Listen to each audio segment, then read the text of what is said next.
धोका दिनुभयो त ठिकै छ, तर बच्चालाई गोली ठोकेर मार्नु हो, आमाको कोख रित्याउनु हो। एकजनाले नजितोस्, एक ठाउँमा नजितोस्, पुराना पार्टीले एकजनाले नजितोस्, एक ठाउँमा पनि नजितोस्। नेपालको राजनीतिलाई षड्यन्त्र र पाखुराको बलमा कब्जा गर्नेहरू हार्नुपर्छ। मलाई यति थाहा छ, योभन्दा बढी मलाई थाहा छैन। बाँकी तपाईँको विचार। पार्टीप्रतिको निष्ठालाई ध्यान दिने बेला होइन साथी हो, यो बेला भनेको देशप्रति निष्ठा देखाउने बेला हो। सिङ्गो देशप्रति, सिङ्गो पुस्ताप्रति। धेरैले हाम्रा समर्थकहरूलाई गाली गरेको सुन्छु म। सामान्य कुरा, रासोपाले सबै जन्माएको होइन। तपाईँहरूले काम गर्न नसकेपछि रासोपा भनेका मान्छे छन् यहाँ। तपाईँको भोट लिएर गएर त्यो भोट बिचौलियालाई बेच्छन् किन हाल्नुहुन्छ भोट? तर यसपटक देशको भाग्य बदल्ने बेला आएको छ। यो चेतना एक युग कुरेर आएको चेतना हो, एक युग कुरेर खेर फाल्नुहुन्न साथी हो। निकाल्न त मलाई संसदबाट निकाल्ने योजनाकारहरू यही छन् नि। यो देशका जनताले सबभन्दा धेरै मत दोस्रो पटक दिएर पठाएको मलाई छलछाम गरी बिचौलियासँग मध्यरातमा हस्ताक्षर गरेर सुशासन कायम गर्दै गरेको, भ्रष्टाचारीलाई कोट्दै गरेको सरकारलाई संसदबाट छलछाम गरेर 2 घण्टामा सूचना पास गरेर निकाल्ने योजनाकारहरू यही छन् नि संसदबाट निकाल्नेहरू। उठेका होला नि यसपटक पनि। तिनले सुन्ने गरी भन्न चाहन्छु, तिनले सुन्ने गरी भन्न चाहन्छु, संसदबाट निकाल्यो, जनताको मनबाट निकालेर देखाऊ।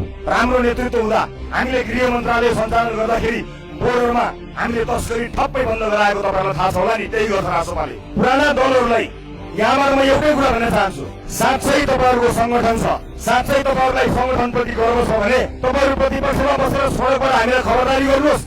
कुनै पनि व्यापारी व्यवसायीले रासोपाकोलाई एक सुगा दिनु पर्दैन इच्छा भन्दा बाहिर गएर। कुनै मान्छे रासोपाको मान्छेलाई म रासोपाको मान्छे हुँ चन्दा देऊ भनेछ भने त्यसको सदस्यता 1 मिनटमा खारेज हुन्छ। ढुक्कले काम गर्नुहोस्। तपाईँहरूको अधिकारका लागि हामी बिना भातृ संगठन लड्छौँ, कसैले चिन्ता गर्न पर्दैन। विद्यालयमा विद्यार्थीहरूको संगठन बनाएर विभिन्न ब्यानर राखिएको छ, त्यस्ता ब्यानर सबै फाल्ने हो। विद्यार्थीलाई पढाइमा लगाउने हो, युनिभर्सिटीमा पढाइ हुन्छ, राजनीति होइन। म यहीँबाट भैरवा क्षेत्रका व्यापारी व्यवसायीहरूलाई भन्न चाहन्छु, तपाईँले रासोपाको कुनै नेता चिन्नु पर्दैन, कुनै नेताको चाकरी गर्नु पर्दैन। हामीलाई भेट्न आउनु पर्दैन। आफ्नो फ्याक्ट्रीमा जानुहोस्, आफ्ना मजदुरहरूलाई भेट्नुहोस्। हामीलाई भेट्न, हामीलाई तपाईँको अपारदर्शी चन्दा चाहिँदैन। तपाईँलाई कुनै नेताले संरक्षण गर्ने होइन, रासोपाको नीतिले संरक्षण गर्छ। आफ्नो काम गर्नु, चिन्ता गर्नु पर्दैन। अलिकति केही विवाद गर्न खोजिएको छ, कुनै अन्य राजनीतिक दलको झन्डा यहाँ कुरा आएको छ, त्यो रासोपाको चरित्र होइन। रासोपाको कसैले गरेको रहेछ भने कारवाही हुन्छ। तर आफै घुसपैठ गरेर हामीलाई दोष लाउनु खोजेको, कागरो खाएर बिहा टाँसेको भने होसियार। राम राम सङ्गारी खिबा काबा। उपस्थित आमा बुवा दाजुभाइ दिदीबहिनीहरू, यहाँहरू सबैलाई नमस्कार, जय घन्टी। यसपटक धेरै बोल्ने विचार मेरो पनि छैन, किनकि धेरै बोल्ने भन्दा धेरै गर्ने दिन नजिक आउँदैछ। 21 गते नजिक आउँदैछ।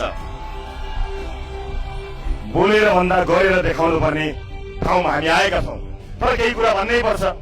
यति आशा र अपेक्षा बोकेको ठाउँ छ यो, यति धेरै मानिसहरूले स्वागत गर्नुभएको छ, त्यसका लागि केही कुरा म भन्नै नै पर्नेछ। म राष्ट्रिय राजनीतिका केही कुरा गर्नेछु, दाङको केही कुरा गर्नेछु। त्योभन्दा पनि महत्त्वपूर्ण म थारू दाजुभाइ दिदीबहिनी आमा बुवाहरूलाई केही सम्झन चाहन्छु, केही कुरा भन्न चाहन्छु। म गर्वका साथ भन्न चाहन्छु, सुरुवातमै कि थारू जाति होइन सभ्यता हो। सभ्यताको रक्षा कसरी गर्नुपर्छ? जाति होइन सभ्यता हो, जसको सुरुवात दाङमा देखिन्छ। वर्षौंको सभ्यताको संरक्षण कसरी गर्नुपर्छ त्यसको ठेक्का पनि कसैले लिन पर्दैन। रासोपालाई थाहा छ। जिम्मेवारीपूर्वक हामी ती अधिकारहरूको लागि लड्नेछौँ। म यो कुरा आजको यो आफ्नो मन्तव्यको सुरुवातमै प्रतिबद्धताका साथ व्यक्त गर्न चाहन्छु।